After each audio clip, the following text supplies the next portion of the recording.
কথাগুলো নিজেও জানুন, অন্যকেও জানার সুযোগ করে দিন। 1. রাতে একা হাঁটলে যদি বুঝতে পারেন আপনার পিছনে কেউ আছে, ঘাড় করবেন না, পুরো শরীর ঘুরিয়ে দেখার চেষ্টা করবেন, আর পিছনে না তাকানোই উত্তম। 2. মসজিদে বা বিছানার সাপ দেখলে প্রথমেই মারবেন না, চলে যেতে বলবেন, কারণ জিনেরা সাপের রূপ ধারণ করতে পছন্দ করে। যদি না যায় তাহলে বুঝতে হবে ওটি সত্যিকারের সাপ, মারতে পারেন বা তাড়িয়ে দিতে পারেন। 3.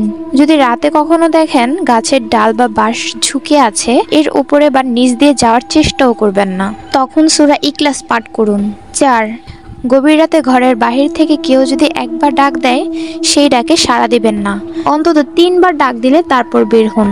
5. যদি কখনো গাছের ডগায় বা ডালে অস্বাভাবিক কিছু দেখতে পান, দ্বিতীয়বার না তাকিয়ে মাটির দিকে তাকিয়ে চলে যান।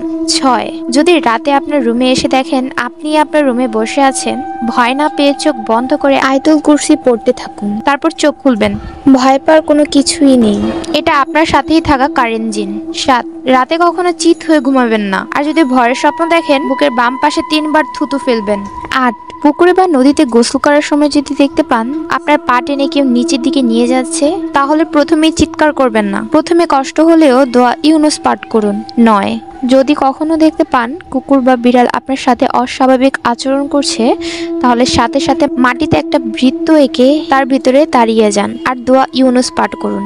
10. যদি কখনো রাতের বেলায় পথ হারিয়ে ফেলেন বা একই রাস্তা বারবার চলে আসেন, তাহলে আজান দিবেন, ঠিক হয়ে যাবে। 11. রাতে ঘুমের মধ্যে যদি দেখতে পান আপনার বুকে কেউ ভর করে আছে, চিৎকার করবেন না, চিৎকার করে কোনো লাভ নেই, কারণ আপনার চিৎকার কেউ শুনতে পাবে না। আপনার জানা কোনো সূরা বা আয়াত পাঠ করতে থাকুন তখন। 12.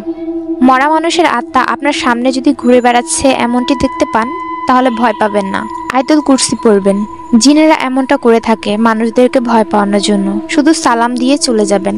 13. কবরস্থান পবিত্র জায়গা হলেও সেখানে গুল নামক জিন থাকে, সতর্ক হওয়া উচিত। আয়নার মধ্যে জিন প্রবেশ করতে পারে, তাই পর্দা দিয়ে রাখবেন।